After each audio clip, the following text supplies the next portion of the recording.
E nós vamos continuar conversando sobre o nosso tema, protetor solar, coisas que nós precisamos nos proteger nessa vida debaixo do sol. A semana passada tivemos a oportunidade de falar sobre a brevidade da vida, e hoje eu gostaria de falar de um tema que não é muito confortável. Talvez você não dê o glória a Deus aqui hoje. Talvez você não saia tão entusiasmado, tão entusiasmada com a palavra que nós vamos conversar. E talvez não provoque em você dos melhores do sentimento. Mas se ela provocar reflexão e se provocar em você uma dose extra de pensamento sobre como você tem se comportado em relação a esse tema, já será o suficiente. Hoje será mais uma conversa, será mais um ensinamento, será mais uma troca de experiências para que nós possamos aprender a lidar com uma área muito preocupante, que é a causa de muitos divórcios, causa de muitas mágoas, ruptura de sociedades, pessoas em depressão, outros sem propósito, sem sentido na vida, suicídio, causa de amizades desfeitas, causa de vários problemas emocionais e até mesmo físicos. Nós estamos falando de uma coisa que tem estado na corrente sanguínea da humanidade e que de alguma maneira tem desvirtuado nosso comportamento e atrapalhado a nossa relação com a vida, a leveza da vida e as prioridades. Eu estou falando com vocês hoje sobre dinheiro. Pode passar para mim, por favor? Dinheiro. É sobre esse tema que eu gostaria de conversar com você, que tem por tema Vencendo o Poder do Dinheiro, Eclesiastes, capítulo de número 5, versículo 10 até o versículo 19. Não é uma conversa fácil de se ter, porque muitos de nós temos dificuldade até mesmo de falar sobre ele com o nosso cônjuge. O que dirá então falar disso de uma igreja ou de um púlpito? Antes eu gostaria de lhe dar algumas advertências. Hoje você não ouvirá a respeito da necessidade da igreja de você ser um contribuinte. Até porque a igreja não precisa do seu dinheiro e muito menos Deus precisa do seu dinheiro. Você não ouvirá sobre fogueira santa de Israel nesse lugar, até porque nós não concordamos com tal prática. Acreditamos que a nossa oferta é fruto da nossa alegria e não do nosso sacrifício. Nós entendemos também que você não está aqui para ser orientado a ser um dizimista fiel, simplesmente porque isso faz parte da responsabilidade de um frequentador da igreja. Nós estamos aqui para falar de como você deve lidar, administrar seu dinheiro, para que você não se dobre a ele. Alguém já disse que o dinheiro é um ótimo servo, mas é um péssimo senhor. É um ótimo servo, mas é um péssimo senhor. E é justamente sobre isso que eu queria falar com você. Ter dinheiro é ruim, pessoal. Aquelas conversas que nós ouvimos falar, por exemplo, existem coisas que o dinheiro não compra, mas para as outras tantas existe Mastercard. Ela vai buscar. Alguém já disse, dinheiro não traz felicidade. E o outro respondeu, mas manda buscar. Não é verdade? Uma pessoa uma vez estava conversando com um engraxate, um dono de alto patrimônio, engraxate olhando, dizendo, eu não vejo a hora de crescer, ser bem sucedido como o senhor. Então aquele senhor no alto da sua riqueza, no alto da sua carreira bem sucedida, olha para aquele pobre engraxate e diz para ele, rapaz, eu preciso lhe dizer que dinheiro não traz felicidade. O engraxate parou, olhou para ele e disse, eu não vejo a hora de descobrir isso por mim mesmo. É o que todo mundo diz. Dinheiro não traz felicidade, dinheiro pode ser perigoso, mas ter dinheiro de fato é ruim. Se nós olharmos as piores coisas que têm acontecido na nossa humanidade, tem por pano de fundo o econômico. Muitos dos problemas conjugais que nós temos que lidar e conversar, têm por pano de fundo a forma de administrar as suas finanças. É a mulher que gasta demais, é o marido que não dá dinheiro, é o marido que gasta demais, é a mulher que é muquirana. Ou seja, problemas conjugais a partir da vida financeira. Duas grandes guerras se instalaram na humanidade, respectivamente em 1914, depois 1933. Nós estamos falando de gente que estava atrás de poder econômico, gente que estava procurando domínio econômico, estava procurando hegemonia econômica. Hoje nós vemos as pessoas perdendo a amizade, rompendo os laços, filhos brigando por heranças, filhos que não se falam, parentes que não se olham, simplesmente por causa de dívidas, heranças que não foram bem distribuídas.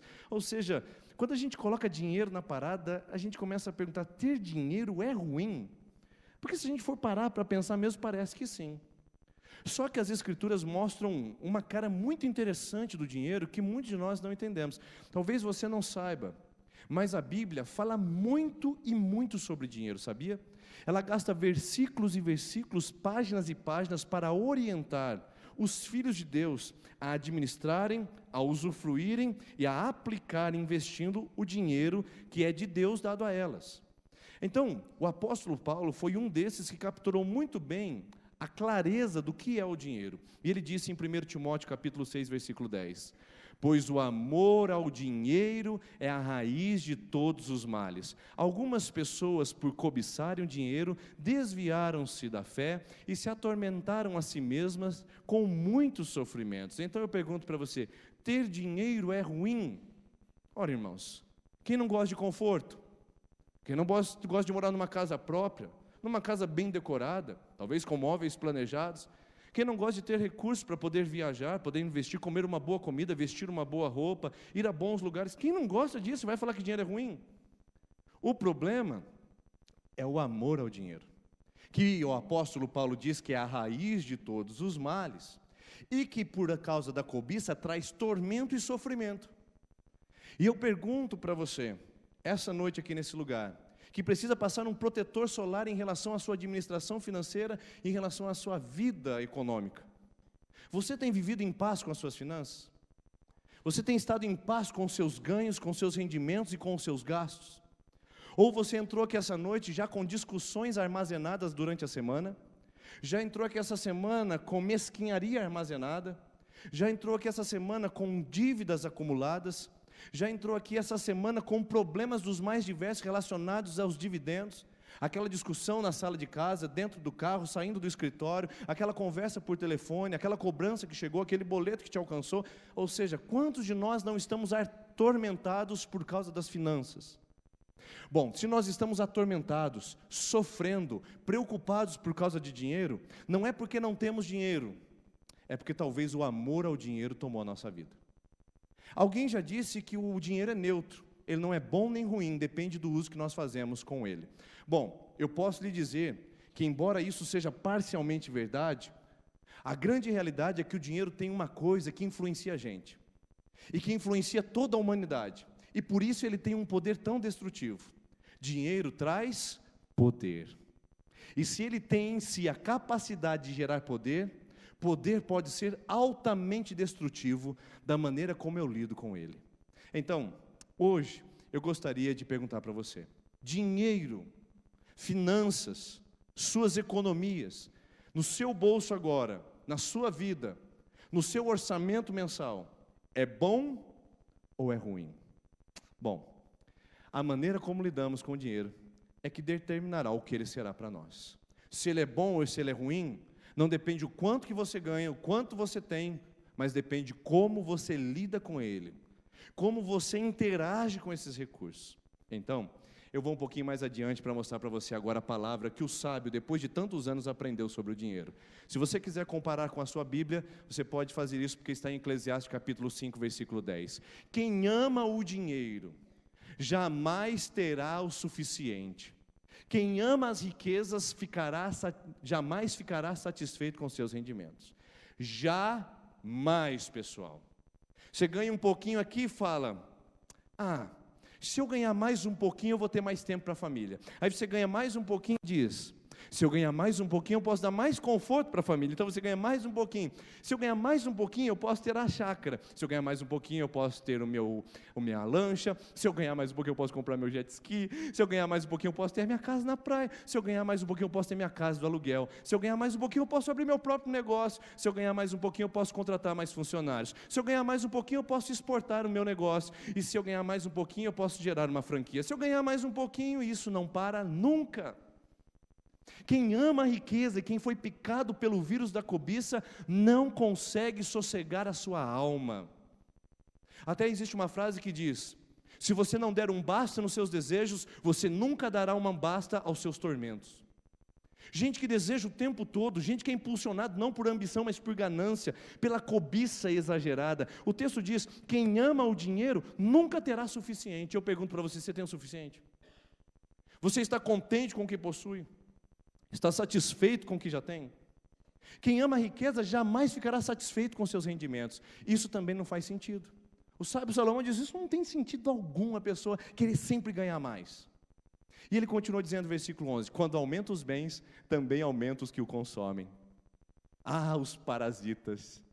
Ah, os amigos do dinheiro fácil. Quanto mais rico, mais amigo falso. Algum tempo atrás, uma pessoa muito rica me chamou para uma conversa, ela gostaria de fazer uma ação generosa na comunidade. E eu fui visitar, entrei na sua casa, percebi realmente que se tratava de uma pessoa que não tem poucos recursos.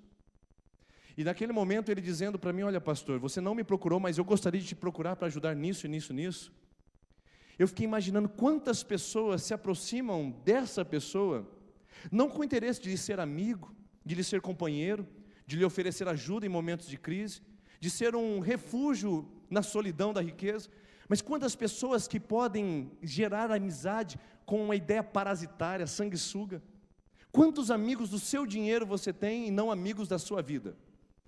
Quantos amigos dos seus recursos, da sua ajuda você tem? E não precisa ir só para amigo, quantos familiares? Irmão, cunhado, mãe, sogra, gente que aprendeu a gostar não de você, mas do seu dinheiro. Quanto mais aumenta, mais aparece gente para consumir.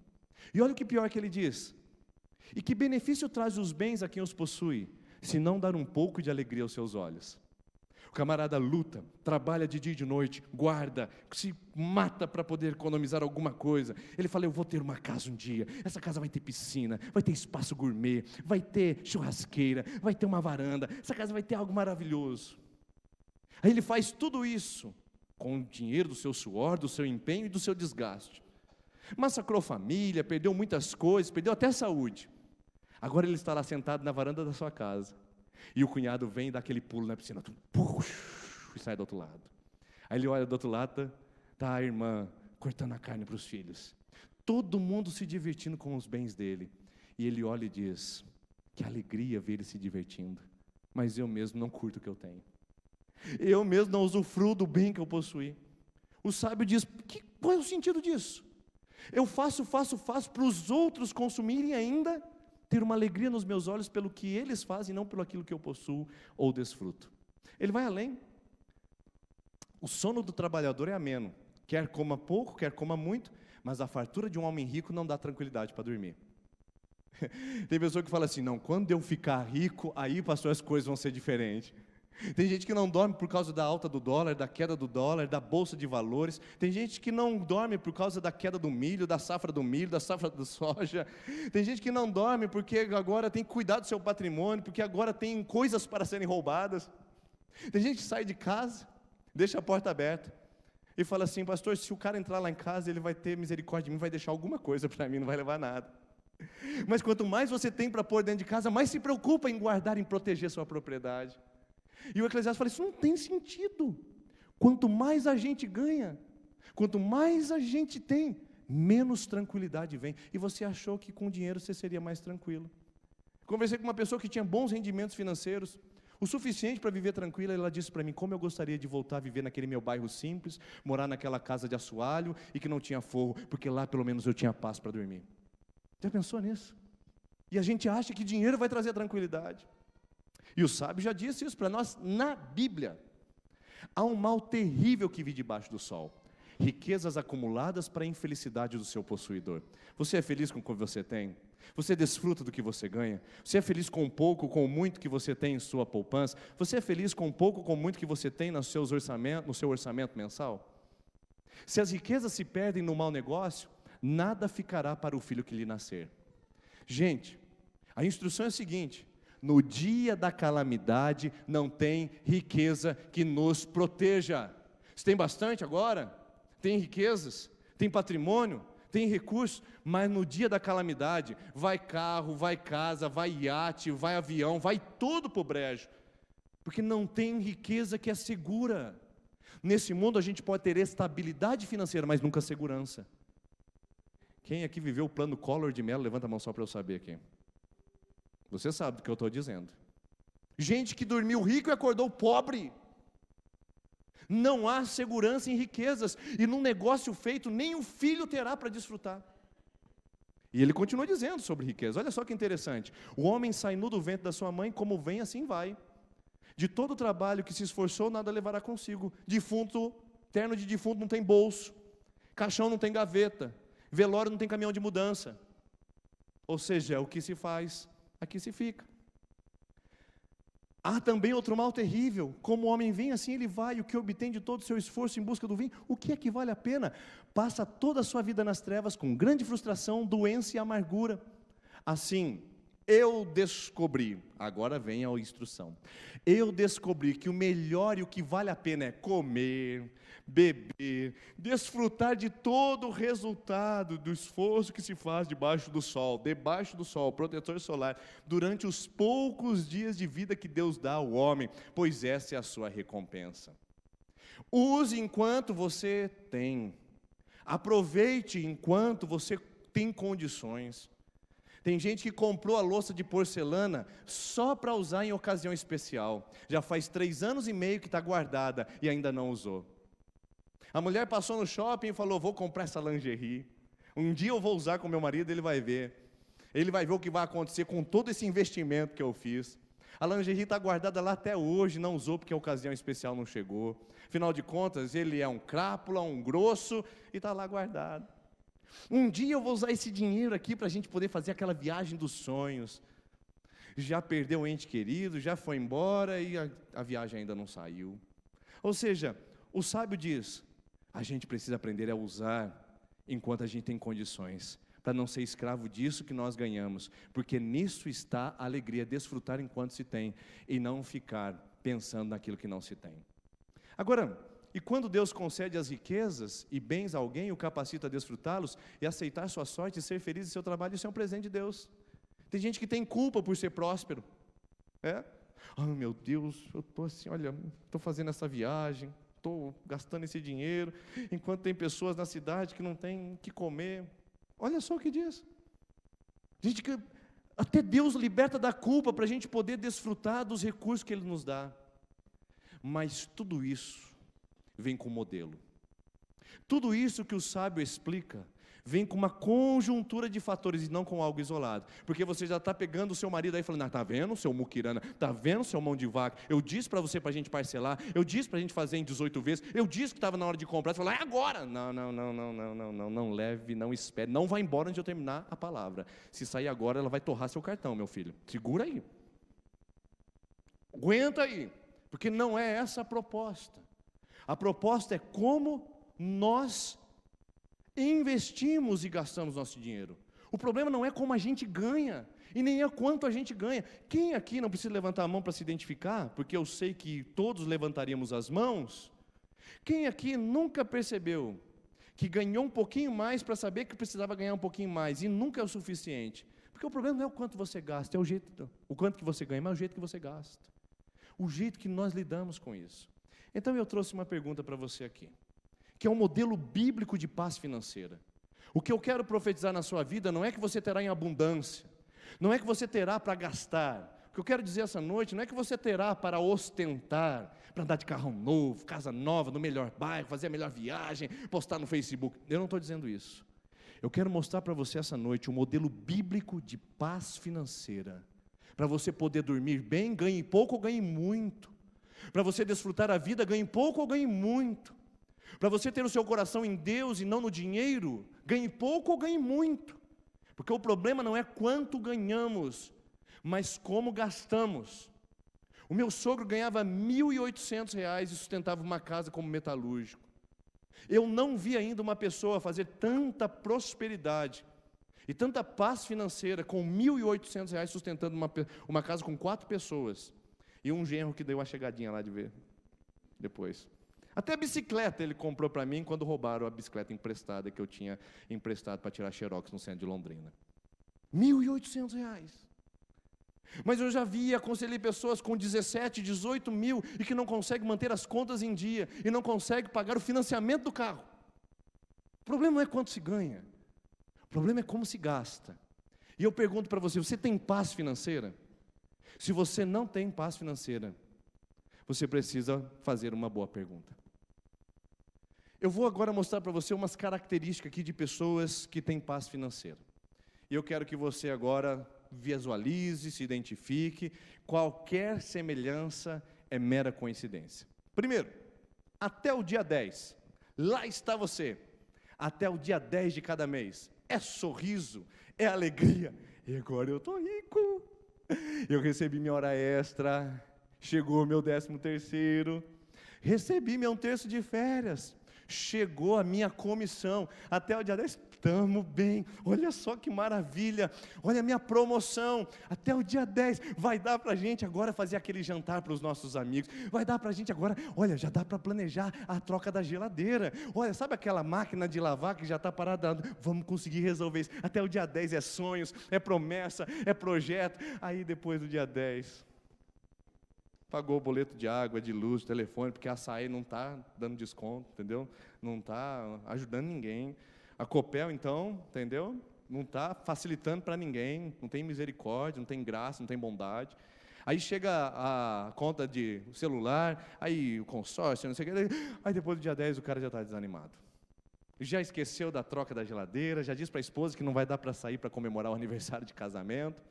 Então depois do dia 10 a coisa fica ruim. E o que estava ruim pode ainda piorar, porque antes do dia 30, próximo do dia 30 é o desespero. Será que o seu pai não pode emprestar para nós? Será que o seu irmão não dá uma ajudadinha? Será que eu não posso pegar um vale do mês que vem? Aquele desespero, aquela angústia, tira daqui, tampa ali, cobertor pequeno, cobre a cabeça, tampa o pé, cobre o pé, tampa a cabeça. Meu Deus, o que eu vou fazer? Então eu pergunto para você, se você está dentro desse quadro, que eu vou lhe garantir, que grande maioria dos brasileiros, por falta de cultura e entendimento, está. Se você está dentro desse quadro, você não tem paz financeira. Pode ter muito, pode ter pouco, mas se você não chega com o dia 30 em paz, você não tem paz financeira. Então eu quero mostrar para você os modelos de gastos que nós temos, que não traz para nós paz financeira. O primeiro modelo é o modelo do endividado. Como é que age o endividado? Ele simplesmente não faz conta nenhuma, ele não planeja os seus gastos, ele não orça o que ele ganha. Se você perguntar quanto você ganha, ele diz, olha, no bruto é 1.350, e no líquido, não sei muito bem, não. É que eu pego o vale no meio do caminho, o cara não sabe quanto ele ganha. Que dirá quanto ele gasta. Ele não sabe quanto gasta de mercado, ele não sabe quanto gasta de Unimed, ele não sabe quanto que gasta de aluguel, ele não sabe nada. Vai pagando, vai passando cartão, vai pagando boleto, empresta daqui, arruma de lá. O modelo do endividado é o seguinte, dia 10 ele gasta um tanto, dia 20 ele gasta outro tanto, quando chega o dia 30 ele já ultrapassou tudo. Já passou do limite. O endividado não sabe trabalhar com cartão de crédito. Então eu digo para você que está endividado e tem cartão de crédito, você vai ter que escolher. Ou você limpa o seu nome ou você mantém um cartão de crédito. Não dá para manter as duas coisas. Quebre isso, dê um jeito nisso, procure auxílio. Nossa igreja oferece aqui, gratuitamente com os nossos contadores, uma consulta para você aprender a lidar com juros, as coisas que você está pagando desnecessário e organizar suas finanças. Mas boa parte dos brasileiros é inadimplente, boa parte dos brasileiros está endividado, boa parte dos brasileiros está com as suas finanças por um fio, porque simplesmente vão trabalhando com seu dinheiro sem se projetar nisso. Sabe o que é, pastor? Que eu sou muito generoso. Meu irmão, até para ser generoso a gente tem que planejar. Como é que você é generoso com as pessoas e deixa a sua família passar necessidade? Como é que você pode ser generoso com os outros e deixa quem está dentro do seu lar não ter acesso ao recurso que você tem que prover? O modelo do endividado é, eu vou gastando conforme eu ganho, e depois a gente vê o que faz. É crediário nas Casas Bahia, é crediário na Riachuelo, é crediário nas Pernambucanas, é crediário que não vem, ele não tem paz, é telefone tocando, e tudo que oferece aceita, é a TIM que liga e fala, ô meu senhor, eu vejo que o senhor é um ótimo cliente, é nada, põe crédito 10 por mês. Como é que é um ótimo cliente pondo R$10 por mês? Você é um ótimo cliente, e nós gostaríamos de oferecer um plano para o senhor. Não tem condição de pagar pet shop, coloca o cachorro dentro de casa, e agora está com dívida até no pet shop. Ou seja, má administração, baseado no vamos fazendo, depois a gente vê como é que faz, depois a gente vê como é que resolve. É o endividado, e o endividado vive nesse estilo de vida, escravizado, não tem paz, não tem paz. Vive trabalhando, comprando, consumindo e morrendo. Essas são as palavras que estão ali em cima. Gente que não consegue se libertar do gasto, do consumo. E esse mundo ama criar gastos que você não precisa. Criar coisas para você adquirir que você não tem necessidade. Então eu pergunto para você, seu dinheiro dá para você chegar ao final do mês? Se não dá, você está no modelo endividado. E quem está no modelo endividado não tem paz financeira. Segundo modelo, o modelo pagador. Ah, pastor, esse aí é joia, né? Esse paga as contas em dia, esse não deixa vencer o boleto, não vive, entendeu, emprestando dinheiro dos outros, faz algumas manobras aqui, mas chega no final do mês com a sua conta certinha, nem no azul e nem no vermelho. Olha o que ele faz com o dinheiro dele. Tudo vai, tudo que vem, vai. Eu digo assim, isso é uma cultura de algumas pessoas. Falam, eu não tenho um nome sujo, eu tenho um nome limpo, mas não tem nada para poder sonhar. Não pode sonhar com nada, porque todo o seu orçamento está comprometido. Quando ele ganhava R$ 2.500, ele tinha um padrão de vida que lhe garantia R$ 2.500 de gasto. Aí aconteceu uma maravilha no trabalho. O patrão viu o bom rendimento dele e falou, agora eu vou te promover, você vai ganhar R$ 3.200. Ele falou, o quê? De 2.500 para 3.700? Ele nem pegou o salário, ele já vai na BV Financeira e fala, quero financiar. Quanto você pode pagar? 700 por mês. Ou seja, ele ama viver só pagando conta. É o pagador. É o modelo de gente que vive pagando contas e nada mais do que isso. Se você é um pagador de contas, você está melhor que o endividado, mas você ainda não está em paz financeira. Porque não pode sonhar, não pode projetar, não pode avançar. Se alguma coisa der errado no mês, você está em maus lençóis. Porque não há prevenção, não há previdência. O modelo pagador ele se orgulha de ser em dia com as suas contas, mas infelizmente não pode sonhar e não pode ir além. O terceiro modelo, o modelo bom de vaca. Eu gosto de falar desse porque foi esse que eu recebi na minha vida. Esse aqui é o modelo pastor Denis Vicentim. Foi por muitos anos. Como eu tive várias privações financeiras em um período da minha vida, eu disse para mim mesmo, para minha esposa, nunca mais nós passaremos por isso. Nunca mais eu passarei por isso.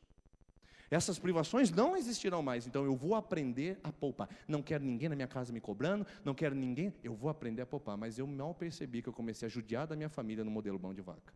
O modelo mão de vaca é esse aqui. Ele gasta um pouquinho gasta outro, e guarda outro tantão. Nunca tem dinheiro. Não tem. Não tem. Mas a poupança, assim, ó, o cara só escondendo o extrato da esposa.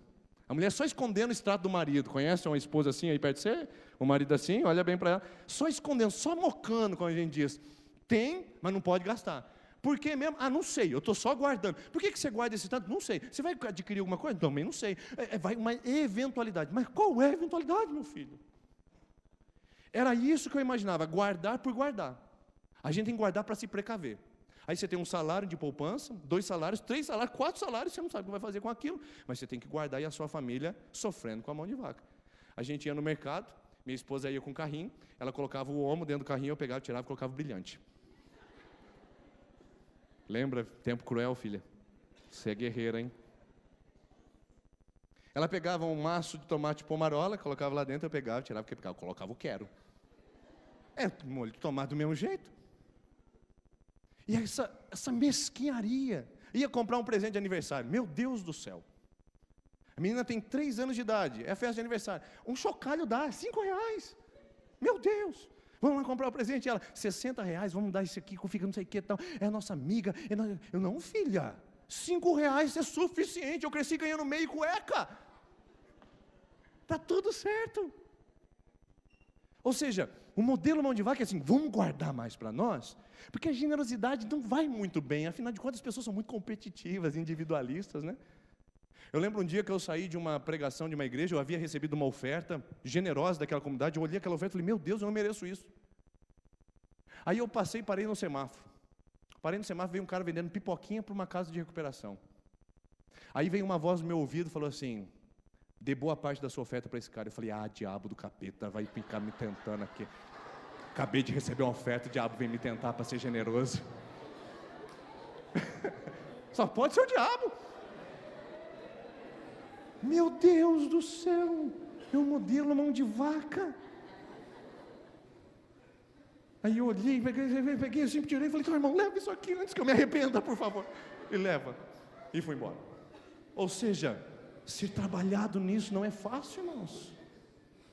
O modelo mão de vaca é: vamos poupar o máximo possível para guardar para alguma eventualidade que nunca chega, a gente nunca aproveita e acabam os outros aproveitando e as outras gerações a gente nunca curtindo. Até que um dia eu senti pela primeira vez, espero que seja a última da minha vida, eu senti uma coisa gelada na minha testa, colocada bem aqui assim, ó.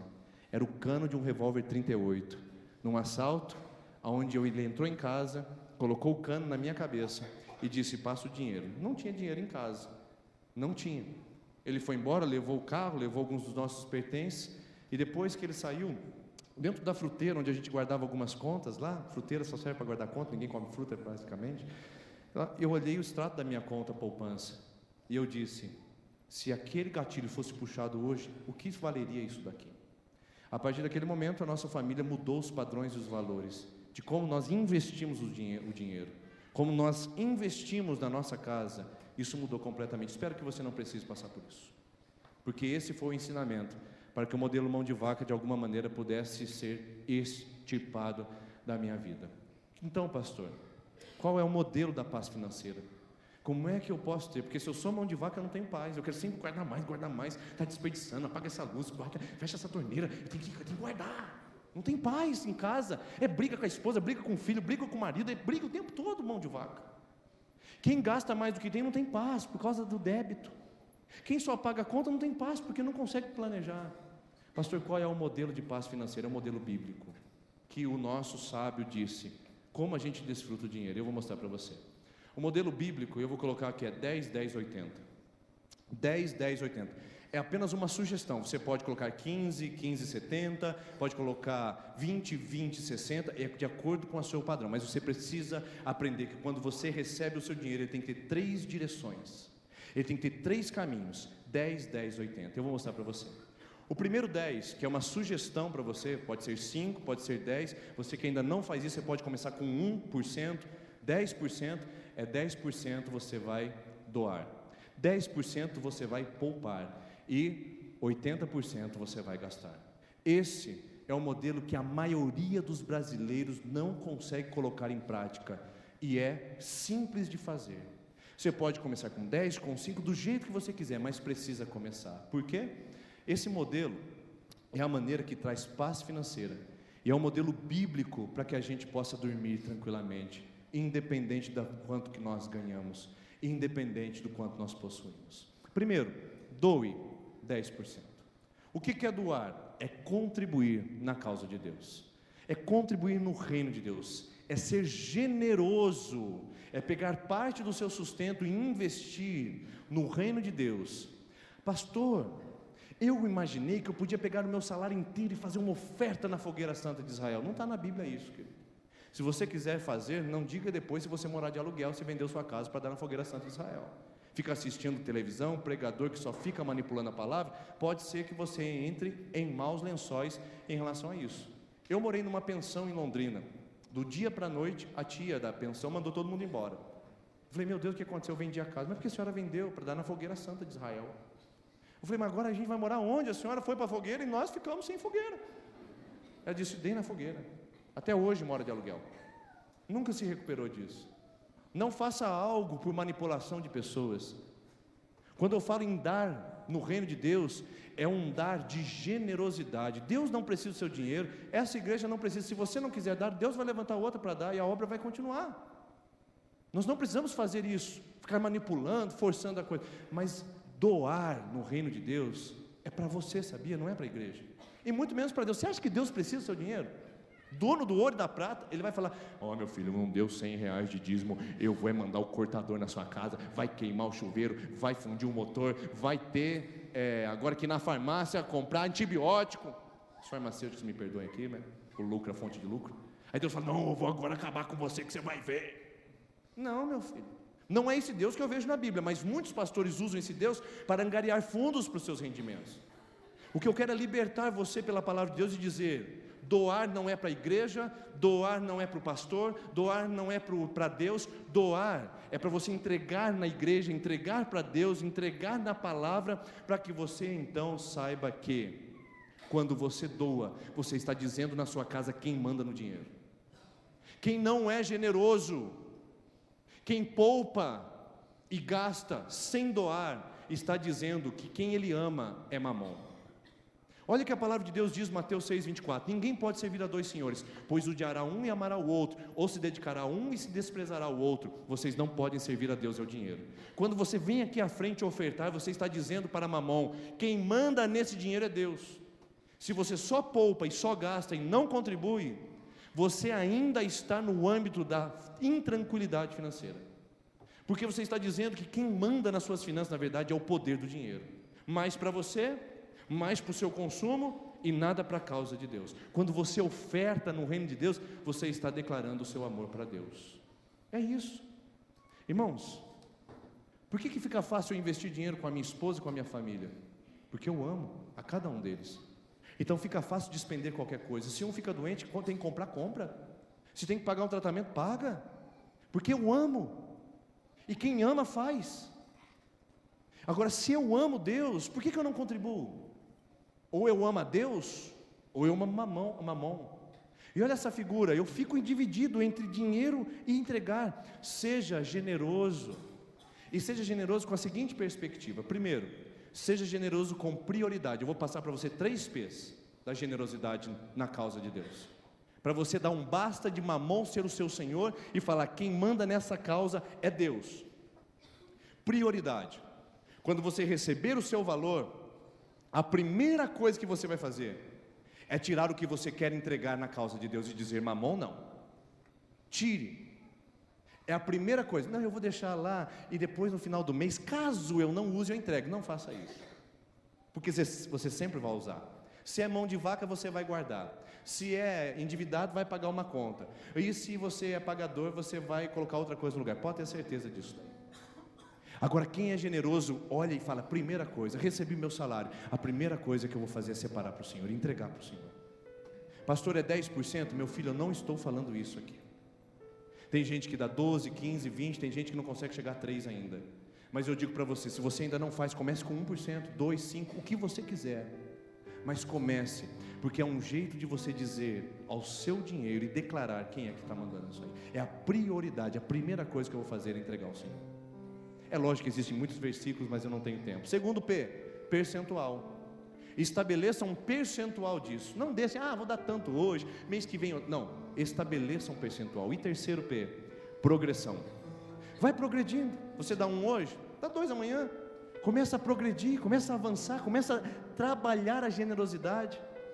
Se você antes dizimava com R$500 de pensão, e agora você tem um trabalho que ganha 5 mil, por que você ainda não aumentou? Aumenta a sua generosidade, entregue ao Senhor, para você ter paz. Repito, eu não tenho problemas de falar com isso e esclarecer, mas liberdade financeira vem quando eu sou generoso. Eu aprendi isso, eu quero que você também, de alguma maneira, entenda esse projeto de Deus para você. Segundo, poupe 10%. Olha o que a palavra de Deus diz em Provérbios 6. Observe a formiga preguiçosa, porque poupar não é fácil. Reflita nos caminhos dela e seja sábio. Ela não tem chefe, nem supervisor, nem governante, ainda assim armazena as provisões no verão e na época da colheita junta o seu alimento. Quem é previdente, poupa. Mas não poupa por poupar igual mão de vaca. Poupa com propósito. Isso aqui é a nossa viagem do final do ano. Esse aqui é a nossa casa própria. Esse aqui é o trocar do nosso carro. Esse aqui é o que nós queremos fazer, aquele tratamento de saúde que nós tanto sonhamos. Isso aqui é ajudar o nosso parente, o nosso vizinho. Isso aqui é para a gente sonhar. Então, 3 P's para o poupe. Primeiro, previdência. Seja previdente, não seja gastão, meu irmão. Não gaste por impulso, não gaste de qualquer forma. Previna, comece com 1%, 5%, 10%, 20%, mas poupe com um projeto. Qual é o projeto que você tem para poupar? O que a sua família sabe que você está poupando? Para quê? É previdência, não é apenas poupança. Planejamento. Quem é que gosta disso? Quem gosta de Excel? Quem gosta de aplicativos no celular? Quem gosta de livro caixa? Ninguém. Mas é a melhor coisa que você faz para ter paz financeira. Entrou, saiu, agora não pode sair mais. Temos que segurar. Planejamento e prioridade, porque você tem que colocar isso também dentro do gasto. É a segunda parte do seu gasto. E por fim, prática e disciplina. É dia a dia, não adianta ficar decidindo, falar nós vamos e nunca fazer. É necessário prática. Correndo aqui porque nosso tempo está acabando. Por último, gaste. Aí você fala, agora eu gostei, pastor, agora é coisa boa. Então, gaste. Olha o que a palavra de Deus diz em Filipenses 4:6. Não estou dizendo essas coisas que eu não estou ansioso, porque eu estou necessitado. Pelo contrário, eu aprendi a viver contente em toda e qualquer circunstância. Contentamento quando você for gastar. Não gaste desnecessariamente. Não gaste por causa da propaganda que você viu no seu Facebook, ou que você enxergou no seu computador, aqueles pop-ups que aparecem lá em cima. Não compre por impulso. Pesquisas mostram que uma pessoa que pensa 30 minutos depois de querer gastar, ela não compra 90% das coisas que ela queria, sabia? Gaste 30 minutos para pensar sobre o que você queria comprar, e depois de 30 minutos você vai perceber que aquilo não era necessário. Ia passar no cartão, ia fazer dívida e abrir crediário por uma coisa que você não precisava. Tem gente que não tem contentamento. Eu conheço uma pessoa que queria ter uma casa própria, comprou e falou, é minha casa, chamou a gente para um jantar, inaugurou a casa, daqui a pouco ela estava reclamando que a casa não tinha espaço, que tinha que ter uma chácara. Aí foi com muito custo, seu marido foi lá, comprou uma chácara, e depois de muito tempo de esforço, e nós fomos para a chácara. Ela chamou a gente para almoço de inauguração da chácara, e churrasco para cá, churrasco para lá, chácara. Chácara dá muito trabalho, é piscina para limpar, é gás que dá, eu não gosto, cara. O que eu queria mesmo era um apartamento. Meu Deus, estava reclamando do espaço, agora quer ir para o apartamento. É gente que não planeja, gente que não sabe como gastar. Para de ser generoso, para de poder poupar para os seus sonhos, simplesmente para gastar com leviandades, com coisas fúteis e inúteis. Contentamento é o que falta. Eu sou alegre com o que eu tenho, eu sou alegre com o carro que eu ando, eu sou alegre com a casa que eu moro, eu sou alegre com o chuveiro que eu tomo banho, eu sou alegre com os filhos que eu tenho, com a roupa que eu visto, com o tênis que eu tenho, eu sou alegre com a cidade que eu moro, com o bairro que eu estou. Se puder melhorar, eu melhoro, mas se não, eu estou contente. Gaste com sabedoria, não gaste por impulso, que é o que a indústria do marketing faz com você. Alguém já disse que o marketing é a estratégia de criar necessidades que não existem, não é verdade? Necessidade que você não tinha. Agora, eu preciso. Minha filha disse esse dia, eu preciso de um iPhone 8. Como é que uma menina de 9 anos quer iPhone 8? O que ela precisa? Já aprendeu a indústria do marketing. Alguém já disse que o método do consumo hoje é comprar o que você não precisa, com o dinheiro que você não tem, aquilo que você não pode, para mostrar para quem você não gosta. E você quer comprar ainda? O que você não pode, com o dinheiro que você não tem, aquilo que você não precisa, para mostrar para quem você não gosta. Como isso? Irmãos, educação financeira, e não adianta ficar repreendendo o devorador. Eu vou fazer uma marcha contra Satanás na minha vida, ele não vai mais levar dinheiro da minha casa. Vem fazer a campanha 7 semanas. Se você não entrega generosamente, se você não se guarda naquilo que você já possui, e se você não gasta com sabedoria, não precisa nem de Satanás. Satanás está livre, eu não preciso nem cuidar do fulano, que ele se acaba sozinho. Pode fazer marcha, pode fazer o que for, não há solução financeira quando você não tem paz. No 10, 10, 80, 20, 20, 60, 15, 15, 70, o que você quiser fazer, mas são 3 partes que o nosso dinheiro precisa ter direcionamento: para Deus, para pagar o nosso salário, porque quando você poupa, você está pagando aquilo que você trabalhou, não é só um pagador de contas, e terceiro, para a sua subsistência. Viva bem, viva com conforto, mas viva com sabedoria. E aqui vai mais 3P. Pense antes de gastar. Segundo, pergunte antes de gastar. E terceiro, produza com o seu gasto. Produza memórias, produza alegria. Adianta você comprar um carro e depois pensar, meu Deus do céu, o que você está nervoso, marido? Eu não sei se eu vou conseguir pagar esse financiamento. Adianta, meu filho. Adianta se endividar por uma coisa que a sua esposa queria. Não, porque eu quero. E você sabe que você prometeu isso, quando a gente casasse eu ia ter. Agora não tem paz no casamento, não tem alegria, é só mau humor, só raiva e discórdia. Produza com o seu dinheiro alegria, produza memórias, produza bem-estar, produza. Se tem condição, compra uma alcatra, compra um contrafilé, não tem problema. Se não tem, pega a carne moída, amassa bem, joga uma farinha, vira cafta, pronto. Vai ser um churrasquinho também. Que quem diz que quem vai na sua casa precisa de carne de primeira? Quem vai na sua casa precisa da sua presença, da sua companhia. Então a gente precisa aprender a não gastar para mostrar para os outros que nós temos o melhor carro. Já pensou se o pastor Denis chega aqui com um Calhambeque, né? Eu vou falar aqui Fiat 147, porque eu não vi nenhum aqui na cidade ainda. Um Fiat 147 não fecha a porta, não fecha o vidro, o porta-mala está torto. Aí eu chego soltando fumaça para tudo, carro pentecostal. A fumaça chega, o óleo desce, o fogo sobe. Um Pentecoste. Chego na igreja, o negócio está pegando fogo. O pastor bate a porta do carro, os filhos descem, tudo cheirando fumaça, tudo pingando óleo. Aí todo mundo olha, misericórdia, o pastor está na prova, irmão. Aí eu falo para minha esposa, a gente precisa dar um jeito nisso. O povo está falando que a gente está na prova, a gente precisa dar um jeito, vamos financiar. Aí o pastor financia um carro, não consegue pagar o mercado, não consegue pagar o irmão que ele comprou, não consegue pagar a farmácia, e o povo fala, misericórdia, o pastor está em dívida. Ou seja, o tempo todo a gente se provando para as pessoas, eu não preciso disso, irmãos. Eu não preciso postar no Facebook que eu comprei um carro novo que eu dei para minha esposa. Se tem uma futilidade, permita-lhe dizer isso, é quando você consegue dar um carro para sua esposa, coloca um lacinho em cima e posta no Facebook dizendo, dando um carro para minha querida. É fútil. Vai catar coquinho antes de fazer isso. Irmãos, tanta futilidade a gente vê, não? Foi no restaurante, comeu gourmet, tá bom, beleza, mas quem precisa saber disso? A gente quer se provar o tempo todo. Provar o tempo todo. O camarada foi naquele lugar lá, né, em Londrina, tomar um café. Que lugar do mais caro, ele posta uma foto, chegando na padaria tal, mais caro lá. Aí a hora que ele vai pagar a conta, ele pergunta para a pessoa, não dá para dividir em 5 não? O que vale? O que vale isso, irmãos? Pense antes de gastar. Pergunte para outras pessoas se vale a pena. E produza, gere alegria, gere satisfação, não peso, não problema. Tenha paz financeira, enfim. Porque o sábio diz isso. Gaste o seu dinheiro com sabedoria. E a melhor maneira de você gastar com sabedoria é: seja generoso. Guarde parte do que você ganha e gaste com sabedoria e entendimento. Irmãos, pensa na prosperidade nessa igreja.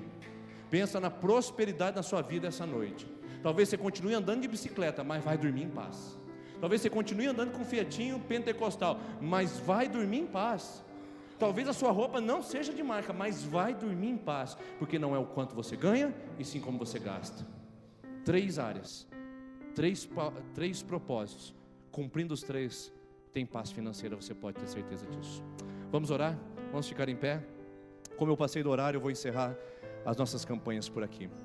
Senhor Jesus, eu quero abençoar essa igreja, eu quero abençoar esse povo, eu quero abençoar as nossas finanças. Deus, aquele que está desempregado, nós pedimos, abre a porta de emprego, e que o novo salário que ele receber, ele tenha entendimento de como fazer isso. Pai, essa pessoa que está endividada, dê a ele recursos, entendimento, sabedoria para pagar suas dívidas. O pagador que não sonha, dê a ele projetos, iniciativas. O mão de vaca que não é generoso, dê a ele, ó Deus, compaixão e dê ele entendimento.